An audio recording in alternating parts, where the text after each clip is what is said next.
What's going on? Bad things.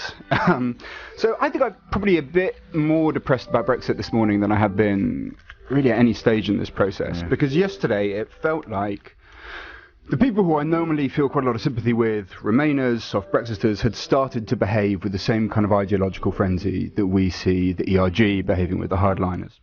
And doing that Judean People's Front of Judea thing, where they are essentially on the same side, but they can't agree on the way forward. Well, look, at the heart of this is it just comes down to there is no contradiction between simultaneously pursuing your ideal outcome and your least bad outcome. Yeah.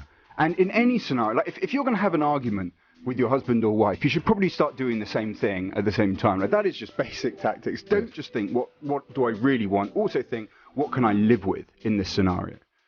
They're not doing that. And to see like the independent group or the Tiggers or Change You Go, whatever it is that they're calling themselves, who I'm obviously, instinctively very sympathetic towards. Yes. I especially like the idea of people working with people from different parties, and that looks like an important thing to do right now. So it's crazily depressing to watch them yesterday refuse to back options, which would at least lower the damage of Brexit, even if the worst comes to the worst and it takes place. So Because they could have done both.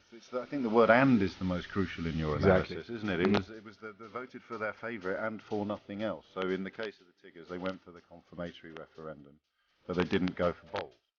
Exactly. Well, you think you're not only being given one option here, you're allowed to cross as many boxes as you want. This whole process was set up to help you think pragmatically, to try and get you to move away from your ideal outcome. They completely failed to live up to that moment.